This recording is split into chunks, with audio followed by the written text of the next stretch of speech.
Good afternoon student. लगातार मेरी तरफ से वीडियो डाला जा रहा है मॉडर्न इतिहास पर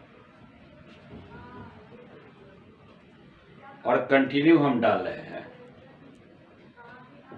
कल आपका दरोगा की परीक्षा है। स्टूडेंट अपने अपने सेंटर की तरफ जाना शुरू कर दिए होंगे या सामने जाएंगे। आज की रात आपको रिलैक्स होने की आवश्यकता है। आपको परीक्षा से पहले किस ढंग से माइंड को कूल रखना चाहिए और एग्जामिनेशन हॉल में किस प्रकार कूल रखना चाहिए, आपको पूरे विस्तार से आपको चर्चा किए थे। एक बार वीडियो परीक्षा से जाने के पहले जरूर देख ले क्या क्या सावधानी बरतनी है मेरे चैनल पर, और उसी सावधानी के अनुसार चलेंगे। निश्चित रूप से आपकी परीक्षा में सफलता हाथ लगेगी, मुझे आशा ही नहीं पूर्ण विश्वास है।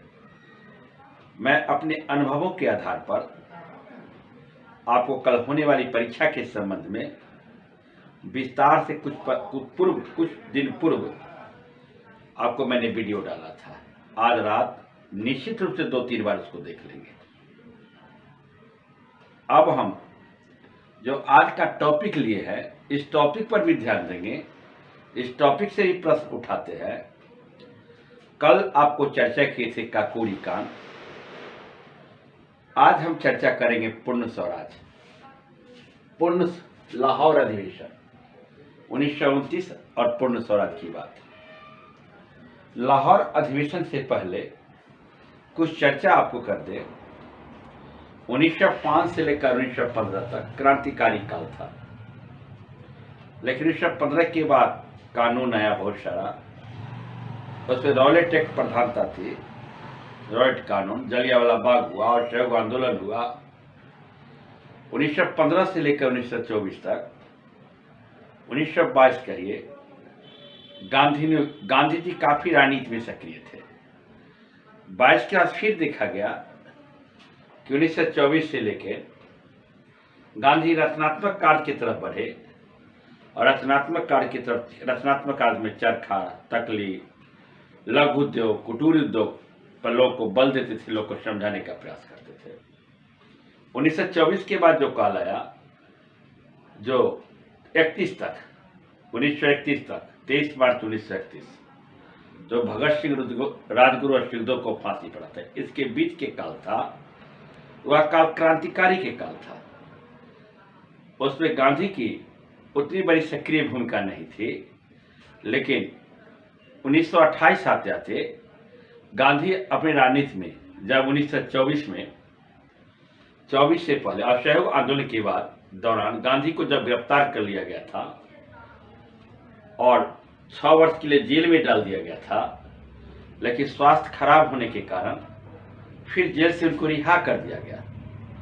फिर 1924 में गांधी सक्रिय हुए थे, क्योंकि उस समय कांग्रेस का अधिवेशन हुआ था। वह कांग्रेस का अधिवेशन कहाँ हुआ था? बेलगांव में। गांधी उस अधिवेशन की अध्यक्षता किए थे। इसके बाद धीरे धीरे गांधी फिर हल्का शिथिल पड़ गए और रचनात्मक कार्य करने लगे थे। फिर क्रांतिकारी के दौर आता है। इसी दौरान कांग्रेस की लगातार अधिवेशन चलती रहती है और कांग्रेस के अधिवेशन चलता है दिसंबर महीने में, क्योंकि आपके फर्स्ट वीडियो मैंने डाला था जहां से मॉडर्न इतिहास शुरू किया था, और उसने बोला था कि कांग्रेस की स्थापना 28 दिसंबर 1885 में हुई थी। इस बात को आप अच्छी तरह जानते होंगे। तो इसके बाद नेहरू रिपोर्ट आती है, कुछ नेहरू रिपोर्ट पर हम चर्चा कर लेते हैं, और फिर कांग्रेस का अधिवेशन होता है 1928 में। कांग्रेस के अधिवेशन जब 1928 में होता है, उसमें मांग की जाती है हमें स्वराज दीजिए। 1928 के कांग्रेस का अधिवेशन होता है, उसमें क्या मांग की जाती है? स्वराज। पूर्ण स्वराज की बात नहीं किया गया, डोमिनियन स्टेटस की बात किया गया। डोमिनियन स्टेटस का अर्थ होता है आप ही के अधीन रहकर हम कार्य करेंगे, लेकिन हम स्वयं निर्णय लेंगे। ठीक है, आप हमारे श्रेष्ठ रहिएगा, हमारे मालिक रहेगा, लेकिन हम आपको आप ही के अधीन कार्य करेंगे। उस पर कहा गया कि हम डोमिनियन स्टेटस की बात, कुछ नेता कहे कि 2 साल का समय दिया जाए अंग्रेज के, कुछ नेता कहे कि नहीं नहीं 2 साल बहुत होता था, मात्र 1 साल का ही समय दीजिए अंग्रेज को, हमें डोमिनियन स्टेटस की दर्जा दिया जाए। गांधी जी इसमें आते हैं और बीच में समझौता करते हैं कि अगर 1 साल के अंदर डोमिनियन स्टेटस की बात नहीं करता है और नहीं स्वीकार करता है अंग्रेज, तो हम क्या करेंगे, पूर्ण स्वराज की मांग करेंगे। हम स्वराज पर नहीं रहेंगे, स्वराज, हम पूर्ण स्वराज की मांग करेंगे। हम किसी के अंदर शासन नहीं करेंगे, हम अलग रूप से स्वायत्त रूप से शासन करेंगे। हमारी एक सरकार होगी, हमारी सरकार, हमारी नियम चलेगा, हम किसी के अधीन नहीं रहेंगे। यह हम मांग करेंगे। हम कौन अधिवेशन में 1929 में हम मांग करेंगे 1 साल के बाद। उसी दौरान 1929 में कौन अधिवेशन होता है, लाहौर अधिवेशन। लाहौर अधिवेशन पर कुछ चर्चा कर लें। लाहौर अधिवेशन की उस समय अध्यक्ष बनने की बात आई। गांधी को भी अध्यक्ष बनाने के लिए सोच रहे थे, भाई आप भी अध्यक्ष बन जाइए ना, क्योंकि आप नेतृत्व कर रहे हैं। लेकिन फिर आगे सहमति हुई। पंडित जवाहरलाल नेहरू, पंडित जवाहरलाल नेहरू, जवाहरलाल नेहरू, नेहरू 1929 में कांग्रेस का अधिवेशन चला। शुरू हुआ कौन महीना में, दिसंबर महीना में। अमूमन कांग्रेस का अधिवेशन दिसंबर महीना में शुरू होता था। यह अधिवेशन कहाँ हुआ, लाहौर की रावी नदी तट पर। लाहौर के कौन नदी तट पर, रावी नदी तट पर। रावी नदी तट पर याद कीजिएगा, कांग्रेस का पूर्ण लाहौर की रावी नदी तट पर 1929 में कांग्रेस का अधिवेशन हुआ। उसकी अध्यक्षता पंडित नेहरू किए थे। इस अधिवेशन में क्या मांग किया गया, पूर्ण स्वराज। क्या मांग किया गया, पूर्ण स्वराज। आप याद रखेंगे, जो लाहौर अधिवेशन में हुआ था उससे मांग किया गया पूर्ण स्वराज, ये दिमाग में रखेगा। कब हुआ था, 31 दिसंबर 1929 रावी नदी तट पर पूर्ण स्वराज की मांग रखी गई सम्मेलन में। और उसी सम्मेलन में पहली बार तिरंगा झंडा फहराया गया था। पहली बार तिरंगा झंडा फहराया गया था। तिरंगा झंडा के विषय में हम आपको कुछ बता दें। हम 1921 में ले जाना चाहते हैं। 1921 में झंडे का कलर कितने प्रकार के था, 3 प्रकार के। गौर से समझिएगा, ये झंडा हुआ, ब्लैक बोर्ड आप निश्चित रूप से देखेंगे, वो 1 हुआ, ये 2 हुआ, ये तीसरा, 3 कलर का झंडा था। झंडा का नीचे का रंग क्या होता है, लाल था। झंडा का बीच का रंग क्या था, झंडा का बीच का रंग था हरा था। और झंडा के ऊपर का नीचे रंग क्या था, सफेद था ऊपर का नीचे। फिर 1929 में जो तिरंगा झंडा फहराया गया, गौर से समझिएगा, 1929 में जो तिरंगा झंडा फहराया गया, 1929 में बीच में चक्र डाला गया। 1929 के तिरंगा में बीच में चक्र डाला गया। देखिए, लाल रंग किसका जो तक था, हिंदू समाज का। लाल रंग किसका था, हम लोग के हिंदुओं की संख्या अधिक होती है, तो जितना भी कोई आएगी आपत्ति हम पूरी रक्षा करेंगे। पर कल भी चर्चा किए थे, जब आधार आपका मजबूत होता है तो पर इमारतें कितना भी खड़ा कर दिया जाता है, 25 तल्ला, 30 तल्ला, 32 तल्ला तक इमारत, तो आधार मजबूत होना चाहिए। तब भारत में क्या था, हिंदू की संख्या अधिक था, तो हिंदू के लिए क्या किया गया, प्रतीक हुआ लाल झंडा। इसके बाद हरा किसके लिए, मुस्लिम के लिए। सिख, ईसाई, जैन और जो अन्य धर्मावलंबी थे उनके मानने वाले के लिए सफेद का प्रतीक था, लेकिन इस ढंग से प्रतीक था। फिर जब 1929 के लाहौर के अधिवेशन में जो झंडा फहराया गया और उसमें जो पूर्ण स्वराज की मांग की गई, तो बीच में क्या रखा गया, चक्र, बीच में चरखा, चरखा बीच में रखा गया। जब देश आजाद हुआ तो अभी वर्तमान में झंडे में बीच में क्या है? चक्र है। आज चक्र किसका प्रतीक होता है? प्रगति का। याद रखिएगा, बीच में चक्र है, चक्र प्रगति का। क्वेश्चन पूछा जाता है, परीक्षा में क्वेश्चन पूछा जाता है कि झंडे की लंबाई और चौड़ाई का अनुपात कितना है? 3:2। कितना है? 3:2। बीच में क्या है? चक्र है। चक्र किसका प्रतीक होता है? प्रगति का। और चक्र जो प्रगति का प्रतीक होता है उसमें कितने तिल्ली होती है? 24 तिल्ली होती है। और 24 तिल्ली किसका प्रतीक होता है? समय का। पूरे दिन में समय कितना घंटा का समय होता है? 24 घंटा का। और 24 तिल्ली और 24 घंटा किसका प्रतीक? समय का प्रतीक। चक्र किसका प्रतीक? प्रगति का प्रतीक। इतना बात समझ गए?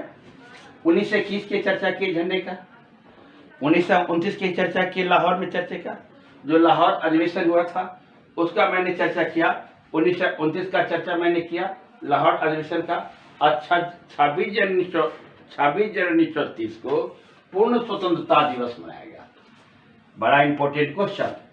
26 जनवरी 1930 को क्या मनाया गया? पूर्ण स्वतंत्रता दिवस। पूर्ण स्वतंत्रता दिवस। पूर्ण स्वतंत्रता दिवस। अभी भी देखिएगा, 26 जनवरी 1950 को देश संविधान लागू हुआ था। अब पूर्ण स्वतंत्रता दिवस कब मनाया गया? 26 जनवरी 1930 को। गौर से समझिएगा। इसी अधिवेशन में गांधी द्वारा सविनय आंदोलन चलाने का निर्णय लिया गया था। कौन आंदोलन? सविनय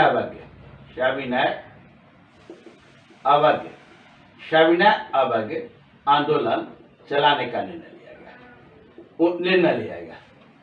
समझिए, एक चर्चा कर देते हैं कि 1900 थोड़ा सा अलग हटकर 1929 में विश्व में आर्थिक मंदी आई थी। यह बहुत बड़ा रिसेशन हुआ था 1929 में। कहाँ आई थी? अमेरिका में। पूरे देश प्रभावित हुआ था। और उसी दौरान कांग्रेस का लाहौर अधिवेशन हुआ था।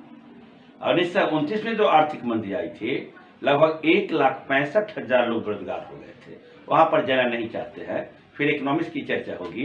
इकोनॉमिक्स का जब हम वीडियो डालेंगे तो वहां पर आर्थिक मंदी और रिसेशन का हम वहां पर चर्चा करेंगे। तो आपको 1929 लाहौर अधिवेशन के पूरे पृष्ठभूमि, लाहौर अधिवेशन में क्या मांग की गई, उसके विषय में आपको हम चर्चा करने का प्रयास किए। अब आइए, क्वेश्चन क्या पूछे जाते हैं लाहौर अधिवेशन से? क्वेश्चन क्या पूछे जाते हैं लाहौर अधिवेशन? पहले जानिए लाहौर अधिवेशन कब हुआ था? तो 1929। दूसरा क्वेश्चन होगा, लाहौर अधिवेशन किस नदी के तट पर हुआ था? तो रावी नदी के तट पर। तीसरा क्वेश्चन जान लीजिए, लाहौर अधिवेशन की अध्यक्षता किसने किया था? लाहौर अधिवेशन की अध्यक्षता पंडित नेहरू ने किया था। चौथा क्वेश्चन, इसमें क्या मांग की गई? लाहौर अधिवेशन में किस चीज की मांग की गई? तो पूर्ण स्वराज की मांग की गई। सिर्फ स्वराज की मांग कौन से अधिवेशन में किया गया? स्वराज की मांग 1928 के अधिवेशन में किया गया। 1929 के अधिवेशन में क्या किया गया? पूर्ण स्वराज की मांग की गई। पहली बार तिरंगे झंडे फहराया गया किस अधिवेशन में? पहली बार तिरंगे झंडे फहराया गया 1900 लाहौर अधिवेशन में। फिर चर्चा किए 1921 में तिरंगे झंडे का रंग कैसा था? 1921 में तिरंगे झंडे का रंग नीचे लाल था, बीच में सफेद था, बीच में हरा था और ऊपर सफेद था। नीचे लाल हिंदू का प्रतीक, बीच में सफेद मुस्लिम का प्रतीक, और बीच में हरा मुस्लिम का प्रतीक, और ऊपर क्या था? ऊपर था सफेद। ऊपर सफेद था। शैख, जैन, अन्य धर्मावलंबी है, उस धर्मावलंबी का प्रतीक था। इसको आप चर्चा किए। हम आगे चर्चा की, जब 1929 में लाहौर जो अधिवेशन हुआ था और उसने झंडोत्तोलन किया था, उसमें क्या रखा गया था? बीच में चक्र रखा गया था। बीच में चक्र था। 1929 के लाहौर अधिवेशन हुआ था तो बीच में क्या रखा गया था? चरखा, याद रखेगा। फिर देश आजाद हुआ तो बीच में झंडे में क्या था? बीच में झंडे में चक्र था। चक्र किसका प्रतीक था? तब प्रगति का प्रतीक था।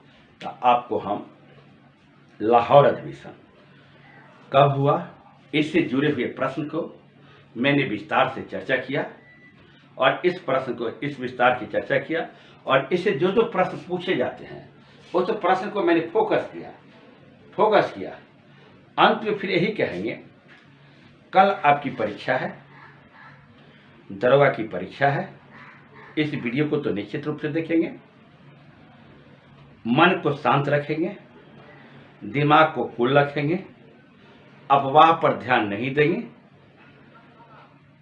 आत्मविश्वास रखेंगे, विल पावर हाई रखेंगे, परीक्षा हॉल में बैठने पर पूर्णतः अपने आप को मन प्रसन्नचित रखेंगे। निश्चित रूप से आप दरोगा की परीक्षा को क्रैक करेंगे। अगर हमारा वीडियो अच्छा लगेगा तो निश्चित रूप से सब्सक्राइब कीजिएगा। इसके बाद सभी विद्यार्थी को धन्यवाद, थैंक यू। फिर हम मिलते हैं अगली क्लास में, फिर आपको हम अगली क्लास में आपको मिलते हैं। Thank you.